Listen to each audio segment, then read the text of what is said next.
Hello guys, कैसे हैं आप सब। चलिए स्टार्ट करते हैं हमारा नेक्स्ट टॉपिक 12th की बायोलॉजी का, जो कि हमारा मॉलिक्यूलर बेसिस ऑफ इनहेरिटेंस से था। दैट इज़ आपका ट्रांसलेशन और प्रोटीन सिंथेसिस। तो हम ट्रांसलेशन स्टार्ट कर रहे हैं।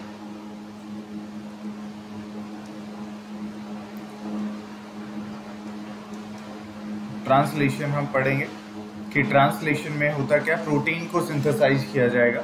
तो प्रोटीन सिंथेसिस हम पढ़ेंगे कि किस तरह से एक आरएनए से एक प्रोटीन बनती है। क्लियर। चलिए स्टार्ट करते हैं। तो सबसे पहले हमें क्या चाहिए इसके लिए, नया राइबोसोम। आपको पता है राइबोसोम, राइबोसोम को प्रोटीन फैक्ट्री बोला जाता है ना। तो राइबोसोम की जो दो यूनिट होती हैं, दो यूनिट, एक स्मॉलर और एक लार्जर सब यूनिट। स्मॉल और लार्जर सब यूनिट क्या करती हैं, आपस में एसोसिएट होती हैं, आपस में जुड़ती हैं, एसोसिएट होती हैं, जुड़ती हैं with the help of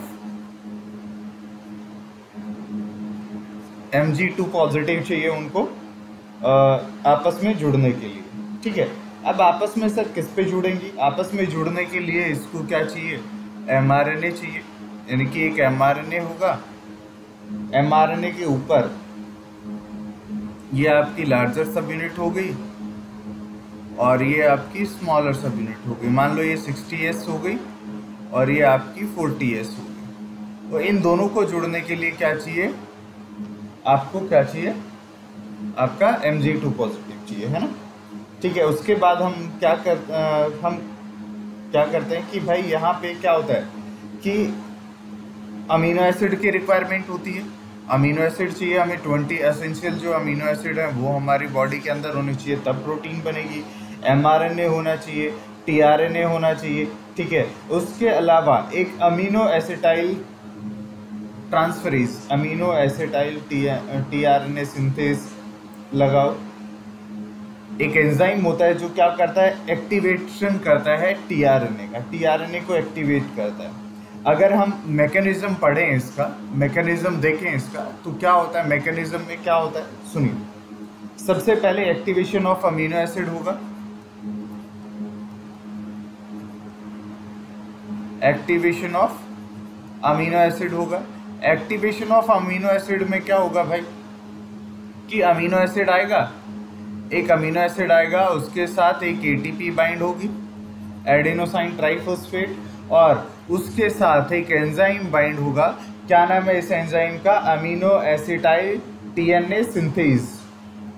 amino acetyl, मैं नीचे लिख रहा हूं,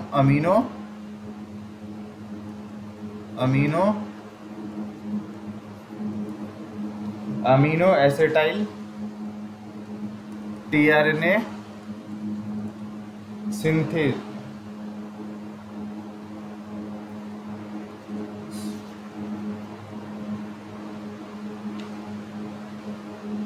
सिंथेटिज। ठीक है।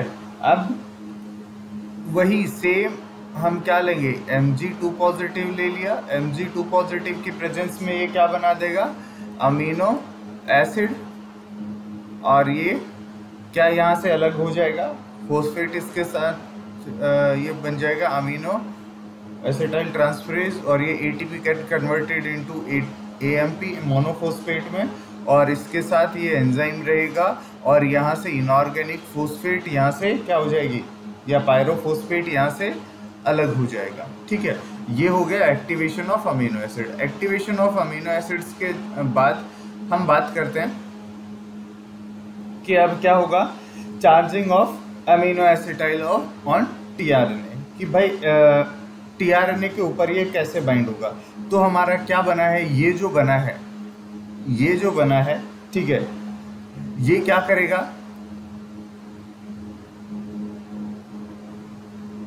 ये हमारे tRNA के साथ बाइंड होगा, इसको प्लस tRNA हमारे tRNA के साथ बाइंड हुआ, और tRNA के साथ जब ये साथ बाइंड होगा तो क्या बना देगा, अमीनो एसिड, उसके साथ tRNA बाइंड हो गया, और यहाँ से क्या अलग हो जाएगा, AMP अलग हो जाएगा और प्लस जो आपका एंजाइम था वो निकल जाएगा। ठीक है, अब यहाँ बात आती है, ये सब एक्टिवेशन ऑफ अमीनो एसिड हो गया, activation of amino acid and charging of tRNA, 2 process complete हो गए। अब तीसरा प्रोसेस आता है, तीसरा प्रोसेस क्या आएगा, इनिशिएशन की। इनिशिएशन कौन कराएगा, तो इनिशिएशन के लिए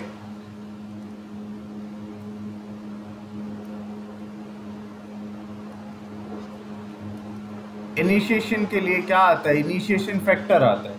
ठीक है, इनिशिएशन फैक्टर की जब हम बात करते हैं तो प्रोकैरियोट्स में हमने पीछे भी पढ़ा IF3, IF2, IF1, ये इनिशिएशन फैक्टर है। और इसी तरह हमने यूकैरियोट्स में पढ़ा था EF2, EIF2, EIF1, EIF3, initiation factor 3, 2, 3, हाँ, इनिशिएशन फैक्टर 3 और 4 का ABCD, उसके बाद 5 एंड 6, ये सब पढ़ा था हमने। ठीक है, जिनमें से अगर मैं बात करूं प्रोकैरियोट्स में जो इनिशिएशन फैक्टर 3 और 2 है, 3 और 2, इनमें से कोई एक कहाँ जुड़ जाएगा, स्मॉलर सब यूनिट पे। और IF1 कहाँ जुड़ेगा बेटा, IF1 कहाँ जुड़ेगा, लार्जर सब यूनिट पे। ये दोनों, इन दोनों में से कोई एक कहाँ पे जुड़ेगा, स्मॉलर, और ये कहाँ जुड़ेगा, लार्जर सब यूनिट के ऊपर जुड़ जाएगा। ठीक है, अब ये क्या लेके आएगा, अब लेके आना है इसको tRNA को अमीनो एसिड। जैसे ये जुड़ेगा इनिशिएशन फैक्टर स्मॉलर और लार्जर सब यूनिट पे, तो ये क्या लेके आना शुरू हो जाएगा भाई, जो tRNA है वो अमीनो एसिड लेके आना शुरू हो जाएगा। अमीनो एसिड सबसे पहले कौन सा आएगा बेटा, अमीनो एसिड जो सबसे पहले आना है, ठीक है, अमीनो एसिड जो सबसे पहले आना है वो कौन सा आएगा, AUG। AUG क्या है, स्टार्ट कोडोन है बेटा, स्टार्ट कोडोन है, AUG होगा, या फिर इसकी जगह क्या आ सकता है, GUG। AUG कोड करता है किसको, मिथियोनिन को। AUG किसको कोड करता है, मिथियोनिन को। और GUG किसको करेगा बेटा, AUG मिथियोनिन, मैं लिख देता हूँ मिथियोनिन। और लेकिन ये कैसा होगा, फॉर्माइलेटेड मिथियोनिन होगा। कैसा होगा, फॉर्माइलेटेड मिथियोनिन होगा। क्लियर, फॉर्माइलेटेड क्यों होता है, क्योंकि डिग्रेडेशन से बचाने के लिए ये क्या होता है, फॉर्माइलेशन होती है मिथियोनिन। ठीक है, फॉर्माइलेटेड मिथियोनिन होता है, और जो क्या होगा, स्टार्ट कोडोन होगा।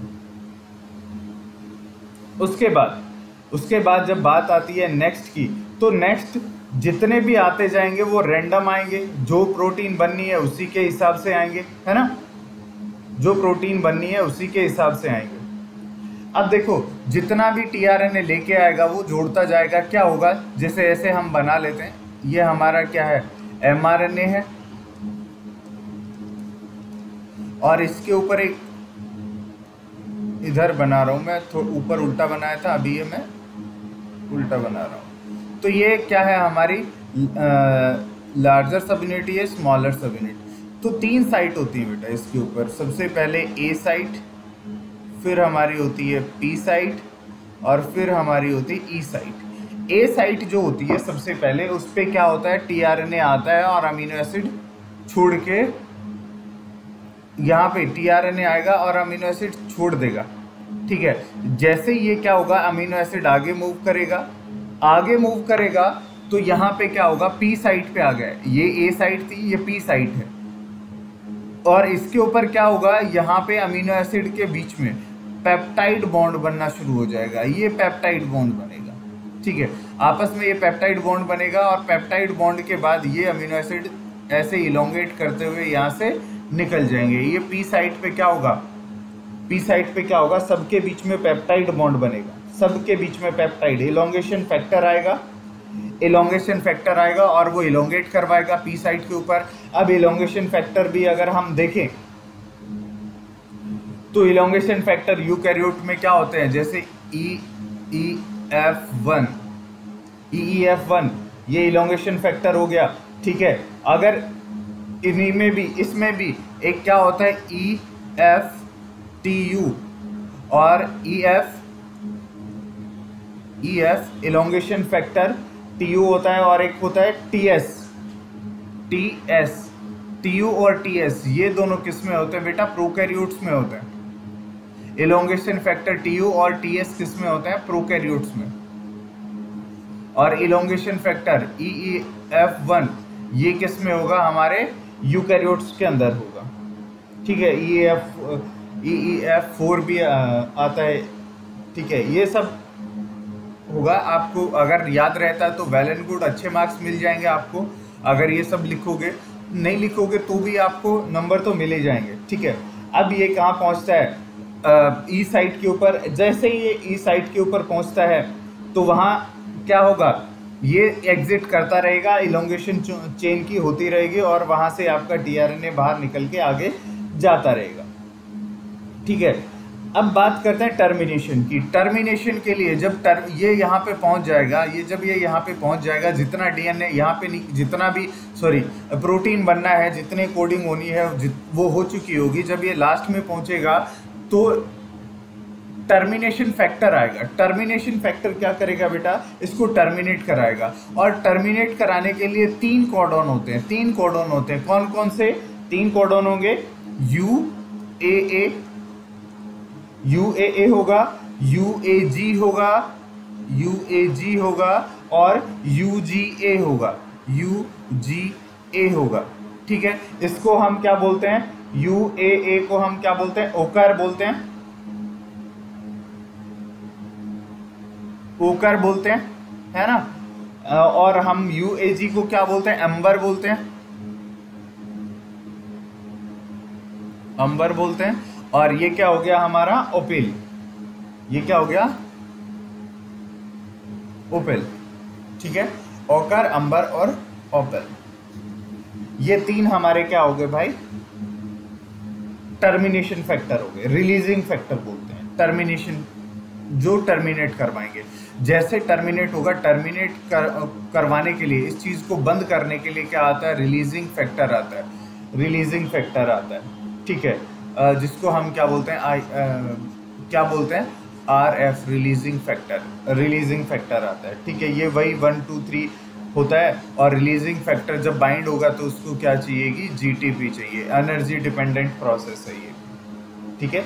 जैसे ये क्या होगा? अलग हो जाएगा। जैसे ही प्रोटीन बन जाएगी, अलग होगा, तो प्रोटीन में मॉडिफिकेशन होगी। मॉडिफिकेशन होके वो जो हटना होता है, मतलब जैसे जो ग्रुप हटना होता है वो सब हट जाएगा। और उसके बाद क्या हो जाएगा? जहाँ जानी है उसको ट्रांसपोर्ट कर दिया जाएगा। इसके बाद आता है हमारा बीच का एक टॉपिक रह गया हमारा ट्रिपलेट कोडोन, ठीक है। हमारा एक टॉपिक रहता है triplet codon.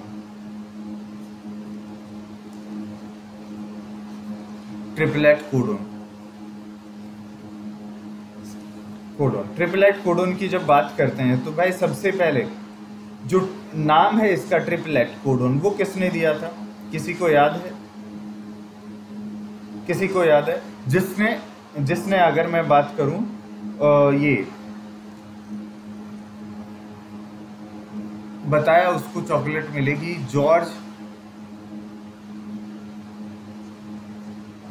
George गैमो, GEORG, George गैमो वो साइंटिस्ट थे जिन्होंने ट्रिपलेट कोडोन का नाम दिया था। जॉर्ज गैमो, इन्होंने बोला था कि ये क्या है? ट्रिपलेट कोडोन है, ठीक है, 1960 के अराउंड। इसके बाद जो आपके DNA वाले साइंटिस्ट थे, यानी कि क्रीक,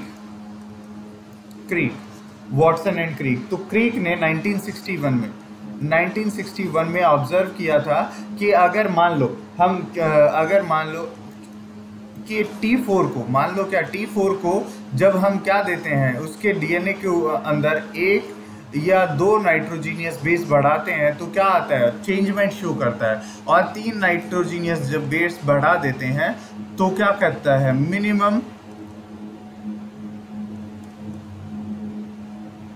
मिनिमम चेंज लेके आता है, वो मिनिमम चेंज लेके आता है। तो इसको स्टडी किया बाद में, जो आपका निरेनबर्ग है,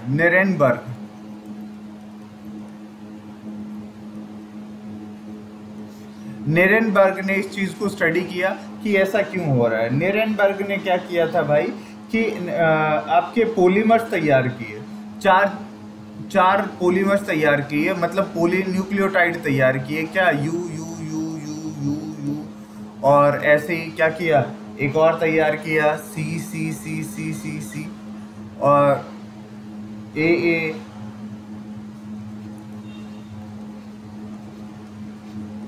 और जो बच गया ग्वानिन का पोली जी, ये तैयार कर लिए। अब उसने देखा ये ऐड करने के बाद, जैसे अगर हम यू यू यू ऐड कर देते हैं, पॉलीयूरिडीन एसिड अगर हम ये ऐड कर देते हैं, या फिर पॉलीसाइटिडीन एसिड ऐड कर देते हैं, या फिर हम क्या बोल रहे हैं पॉलीएडेनिन एसिड ऐड कर देते हैं, या पॉलीग्वानिन एसिड ऐड कर देते हैं, तो पोली जो यू है वो स्टिमुलेट करता है पॉलीफिनाइल एलानिन को। कि किसको स्टिमुलेट करता है,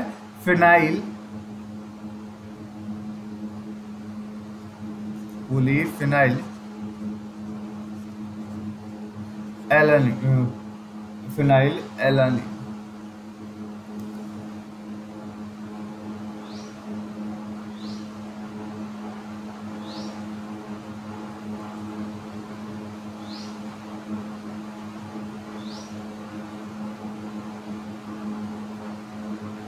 ठीक है, फिनाइल एलानिन को। अब बात करते हैं पोली सी की। पोली सी किसको ऐड करता है, पोली सी ऐसे ही आपका प्रोलिन को,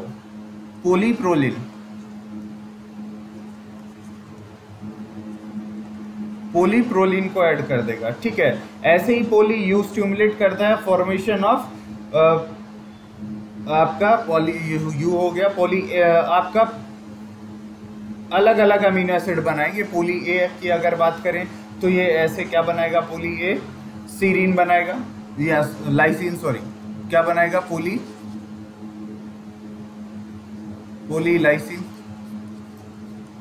पोलीलाइसिन बना देगा। ऐसे ही अगर आप पोली जी का पूछोगे तो पोली जी कोई भी फंक्शन परफॉर्म नहीं करेगा यहाँ पे। तो ये 3 थे बनाने वाले। ऐसे ही फिर आप अपने खुराना साहब आते हैं, हरगोविंद खुराना जी।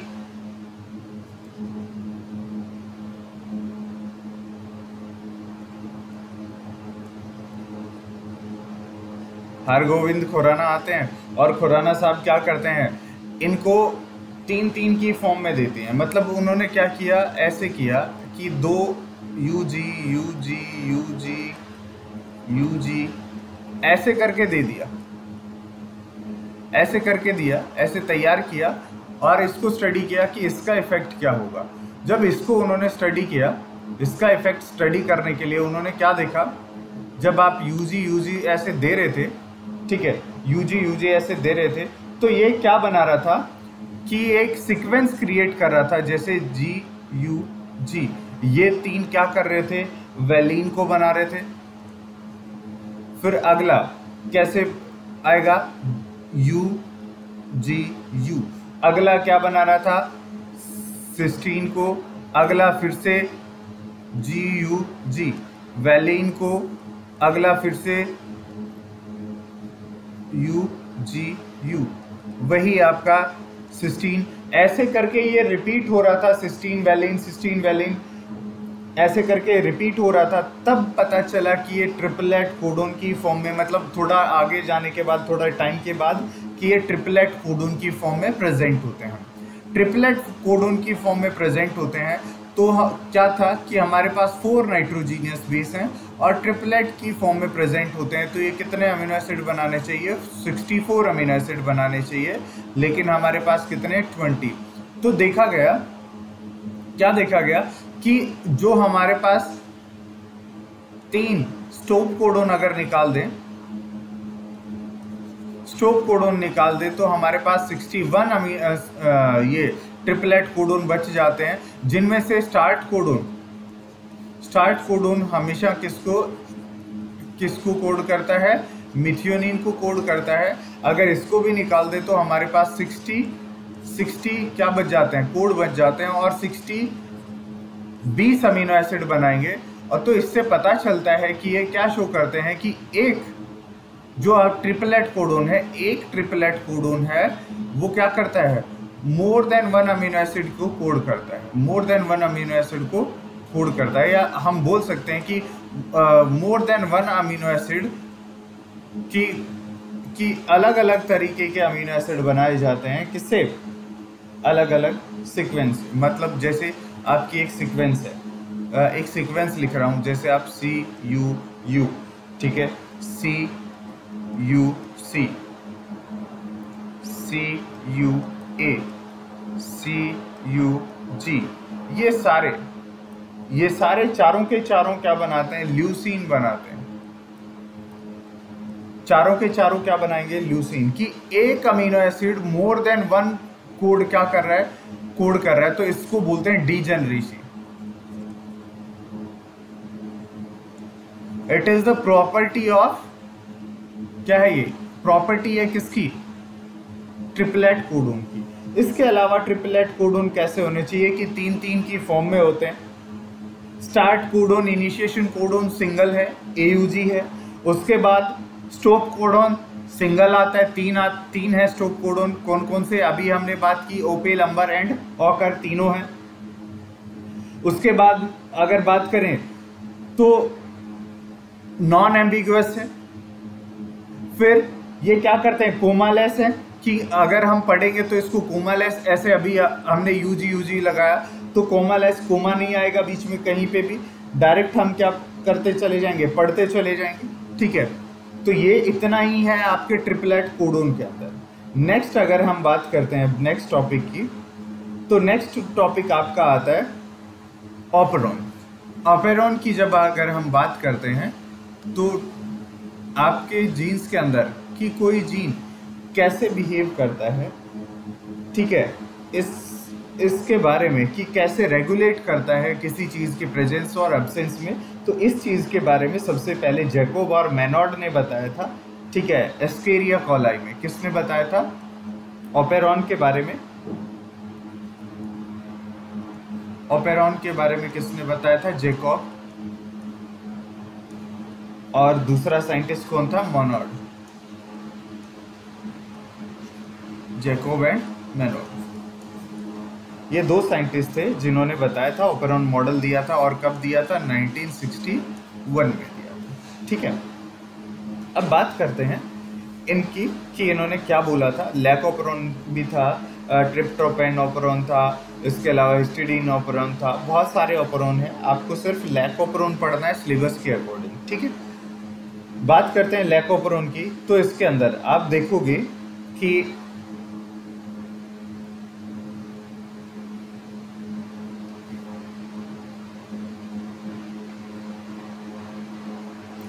आपको पता है जो बैक्टीरिया है उसमें पॉलीसिस्ट्रोनिक होते हैं, है ना, हमने पढ़ा था कि यूकैरियोट्स मोनोसिस्ट्रोनिक होते हैं और प्रोकैरियोट्स क्या होते हैं, पॉलीसिस्ट्रोनिक।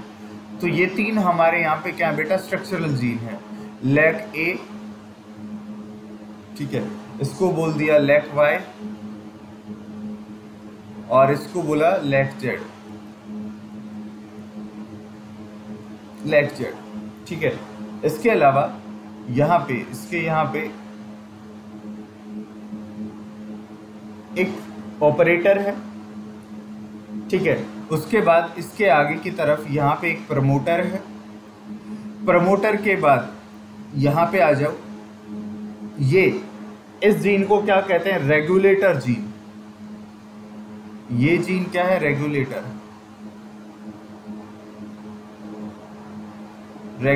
जीन, ठीक है। अब देखो ये रेगुलेटर जीन क्या करेगा, रिप्रेसर mRNA बनाएगा। ये रेगुलेटर जीन क्या करेगा, रिप्रेसर mRNA क्या बनाता है, रिप्रेसर mRNA। इस रिप्रेसर की भी बात करेंगे, ये क्या होता है, रिप्रेसर mRNA बनाएगा। और mRNA से क्या बनती है? प्रोटीन। तो ये रिप्रेसर mRNA बनाएगा, तो ये क्या बन जाएगा? रिप्रेसर बन जाएगा। ठीक है, रिप्रेसर बन जाएगा। अब ये रिप्रेसर जाके कहाँ बाइंड हो जाता है? ये दौड़ जाएगा और यहाँ पे बाइंड हो जाएगा, मतलब ऑपरेटर पे बाइंड हो जाएगा, यहाँ ऑपरेटर पे बाइंड हो जाएगा।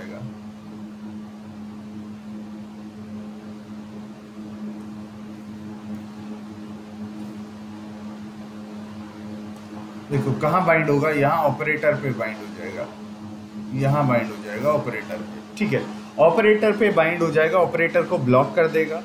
ठीक है, और ब्लॉक किसकी प्रेजेंस में करेगा? In the absence of inducer.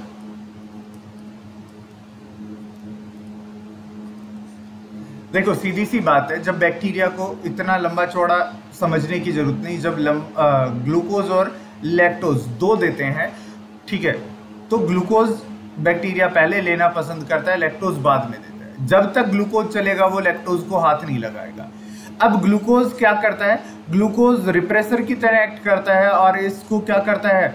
बंद कर देता है, ऑपरेटर पे बाइंड हो जाता है। तो स्ट्रक्चरल जीन का फंक्शन आना बंद हो जाएगा, इनका फंक्शन आना बंद हो जाएगा, क्योंकि वो डायरेक्ट क्या करेगा? डायरेक्ट ग्लूकोज को ही as a energy source use करता रहेगा। ठीक है, लेकिन जब क्या होगा? इंड्यूसर प्रेजेंट होगा। इन द एब्सेंस बात कर रहे थे, अब बात कर लेते हैं किसकी? Presence of, in the presence of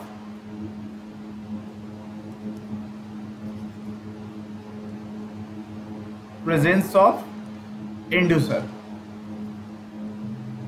presence of inducer में क्या होगा भाई?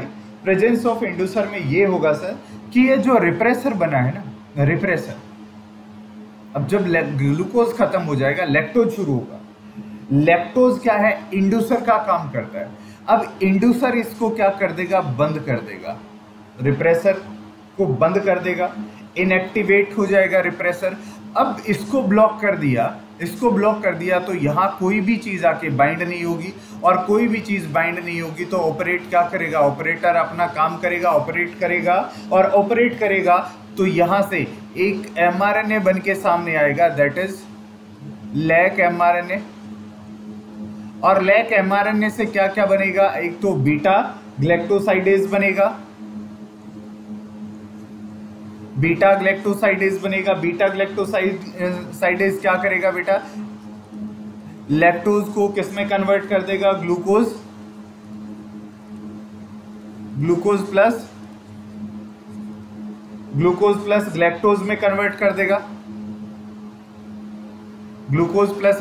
कन्वर्ट कर देगा, उसके अलावा यहां से बीटा ग्लैक्टोज के बाद लैक वाई क्या बनाएगा?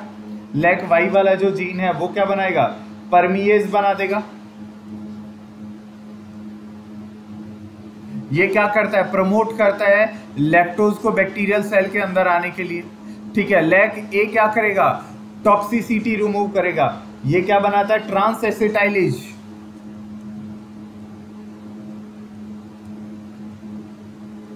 एसिटाइलेज बनाएगा। और ट्रांस एसिटाइलेज क्या करता है?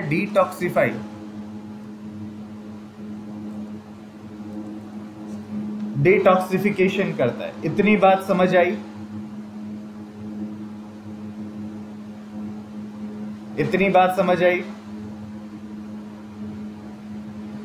ये जो है, जो हम पढ़ रहे हैं, क्या पढ़ रहे हैं? Regulation of lac operon by the repressor is referred as regulation of lac operon by repressor. Repressor क्या करता है? जब लैक ऑपरॉन को कंट्रोल करता है, रेगुलेट करता है, तो इसे हम क्या कहते हैं? Negative control. इसे हम क्या कहते हैं? नेगेटिव कंट्रोल, और नेगेटिव कंट्रोल या फिर negative regulation. Clear?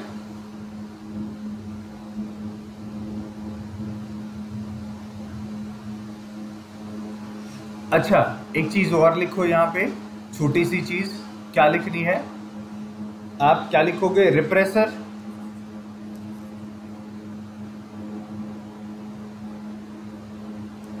Repressor plus operator, operator gene, ये क्या क्या करते हैं, स्विच ऑफ।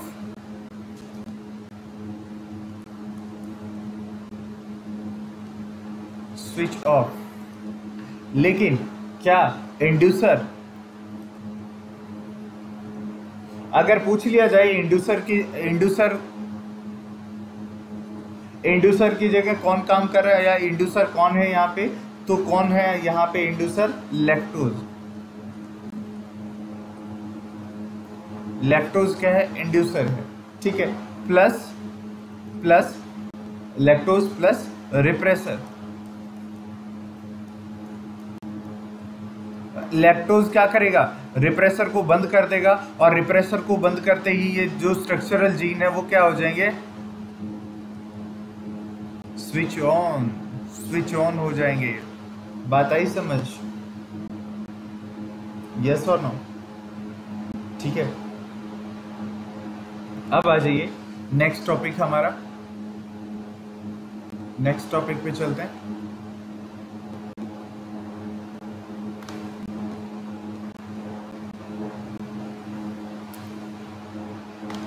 नेक्स्ट टॉपिक पे चलते हैं आपका ह्यूमन जीनोम प्रोजेक्ट, HGP।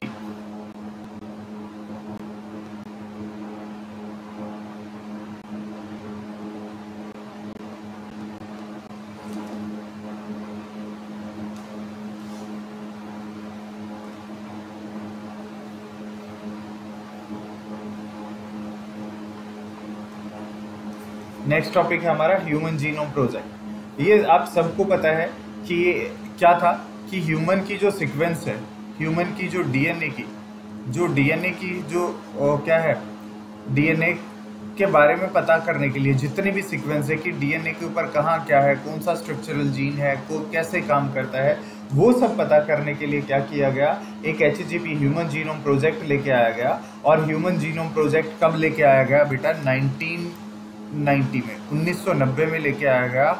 और कब तक चला था ये, 2003 तक चला था। बहुत सारी कंट्रीज ने इसके अंदर पार्टिसिपेट किया था, ठीक है।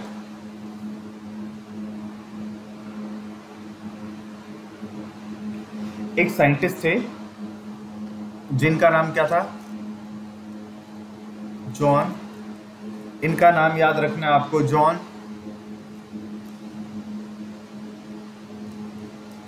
Carriage vendor. ये एक साइंटिस्ट था जिसने सबसे पहले ह्यूमन जीनोम को क्या किया था, सीक्वेंस किया था, सीक्वेंस दी थी, ठीक है।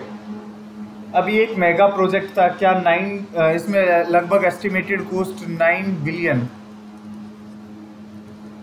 बिलियन US डॉलर मानी जा रही थी कि भाई इतना लगेगा, 9 बिलियन US डॉलर। और इसमें लार्ज अमाउंट कितना है, हमारा डीएनए का जो कितना है, बेसिस कितने, इतने बेस पेयर्स क्या किए गए, आइडेंटिफाई किए गए। इन सबको स्टडी करने के लिए मान लो ये जो डेटाबेस आया, इस डेटाबेस में इतना सारा इंफॉर्मेशन निकल के आया, कितना सारा इंफॉर्मेशन निकल के आया सर, कि 3300 बुक भर जाए, 3300 बुक भर जाए, और हर बुक के ऊपर क्या हो, 1000 पेज होंगे, 1000 पेज में 1000 वर्ड्स होंगे। ऐसी इंफॉर्मेशन थी यहाँ पे। तो इतना इंफॉर्मेशन एक साथ इकट्ठा करके रखना यानी कि एक लाइब्रेरी क्रिएट करने के बराबर हो गया। और लाइब्रेरी क्रिएट ना करके साइंटिस्ट ने एक नई ब्रांच बायोलॉजी की यहाँ से स्टार्ट की गई, that is bio informatics. Bioinformatics biology की नई ब्रांच है जिसमें हम क्या करते हैं, इन्हीं जीन वगैरह के बारे में स्टडी करते हैं। आप इजीली NCBI की साइट पे जाके आप वहाँ से इंफॉर्मेशन रिट्राइव कर सकते हो बहुत सारी, जिसके भी बारे में पढ़ोगे, ठीक है। अब क्या है, HGP के गोल क्या थे, गोल ये थे कि भाई ह्यूमन जीनोम के बारे में सारी जानकारी मिल जाए, ह्यूमन जीन्स के बारे में सारी जानकारी मिल जाए, ताकि इन फ्यूचर अगर किसी में कोई जेनेटिक डिजीज आए, अगर किसी के अंदर कोई जेनेटिक डिजीज आए उसमें क्या किया जाए, उसके बारे में पता लगाया जाए और उसे वहीं पे रिप्लेस किया जाए, उस जीन को रिप्लेस किया जाए, उस चीज़ को बारे में ज़्यादा इन्फॉर्मेशन ली जाए, कैसे हो रही है, क्या हो रही है, क्यों हो रहा है, ठीक है। Data analysis, improvement of tools, इन सब में क्या करना, महारत हासिल करना, ठीक है।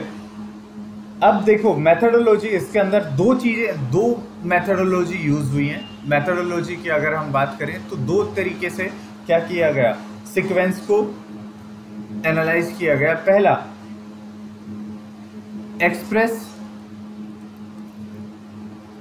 एक्सप्रेस सीक्वेंस टैग, कि जो सीक्वेंस एक्सप्रेस हो रही है, जो मतलब आरएनए बना रही है, जहां से डीएनए से या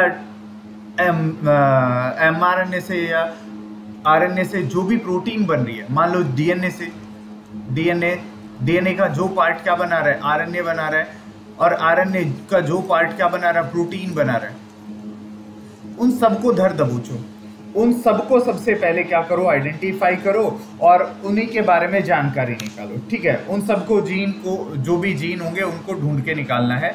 या फिर दूसरा मेथड अपनाएगा, सेकंड मेथड क्या था, सीक्वेंस एनोटेशन।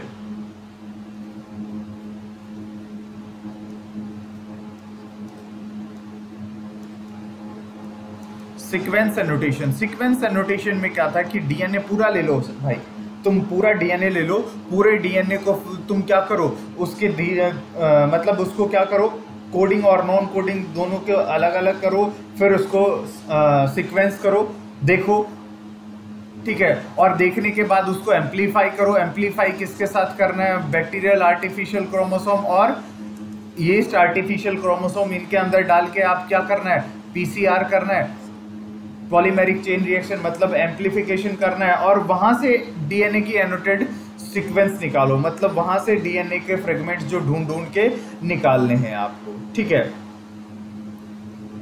ये सब क्या किसके अंदर आया आपके, इसी तरीके से क्या किया गया, ह्यूमन जीनोम प्रोजेक्ट लेके आया गया, ठीक है। लास्ट टॉपिक बचता है, दैट इज आपका डीएनए फिंगरप्रिंटिंग, ठीक है। डीएनए फिंगरप्रिंटिंग की बात करते हैं।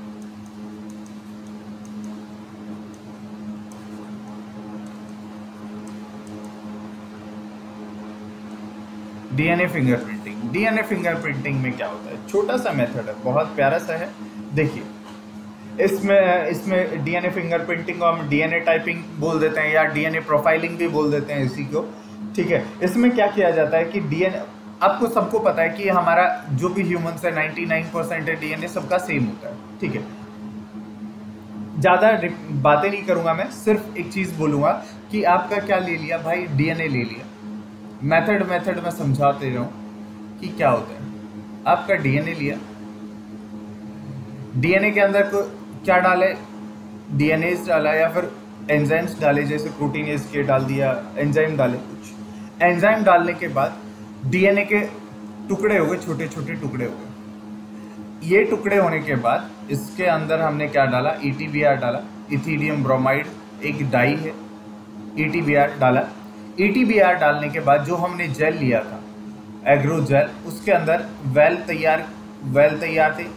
अब वेल के अंदर इस डीएनए को क्या कर दिया हमने, अपलोड कर दिया। अपलोड करने के बाद हम क्या देखेंगे कि इसको हम कहाँ प्लेस कर रहे हैं, इलेक्ट्रोपोरेटिक यूनिट के अंदर हमने इसको रख दिया। जब इलेक्ट्रोपोरेटिक यूनिट के अंदर हम इसको रख देते हैं, यहाँ पे मैंने रखा इसको, ठीक है, और यहाँ हमारा डीएनए है। नेगेटिव टर्मिनल इधर होगा, पॉजिटिव टर्मिनल इधर होगा। क्यों नेगेटिव इधर लेते हैं, क्योंकि डीएनए के ऊपर कैसा चार्ज होता है, नेगेटिव।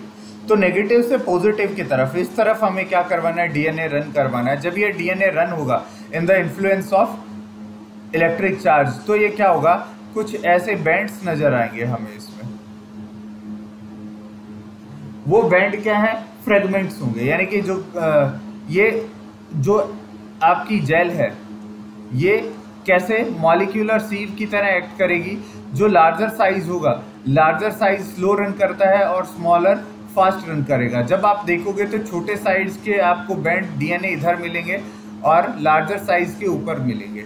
इसको हम बहुत सारी जगह यूज करते हैं, जैसे पेरेंटल डिस्प्यूट में, क्राइम सीन्स में, जैसे आप देखते हो ना CID के अंदर ब्लड सैंपल लेते हैं और फिर फोरेंसिक लैब के लिए भेज देते हैं, फोरेंसिक लैब में वो बताते हैं आपके कि 2 आदमी का है या 3 आदमी का ब्लड है। तो वो क्या होता है कि यहाँ जो बैंड मिल रहे हैं ना, अगर एक इंसान का होगा तो सारे एक जैसे मिलेंगे, ये बैंड जो मिल रहा है हमें एक जैसे मिलेंगे। अगर अलग अलग होगा तो ये बैंड की लेंथ भी क्या होगी, अलग अलग होगी। ठीक है, बैंड की लेंथ भी अलग अलग होगी। इसी को हम क्या बोलते हैं, DNA फिंगरप्रिंटिंग बोलते हैं। यहीं से इस DNA की बैंड को देख के हम पता लगा सकते हैं कि भाई किसका DNA है, क्या है, इन सब के बारे में। ठीक है, तो आज का ख़त्म, आपका टॉपिक ख़त्म और ये चैप्टर भी ख़त्म। अगर किसी को कोई क्वेश्चन है, कोई क्वेरी है तो आप ऑप्शन ये भी है कि आप कमेंट कर दो। जहाँ पे भी आपको जो टॉपिक नहीं समझ आ रहा होगा या कुछ दिक्कत होगी मैं आपको दोबारा से बता दूंगा। ठीक है, कल हम शुरू करेंगे आपका next chapter human health and disease. ठीक है, इवोल्यूशन बाद में करेंगे, ऑलरेडी हमारा हो चुका है इवोल्यूशन, तो हम बाद में करेंगे। ठीक है।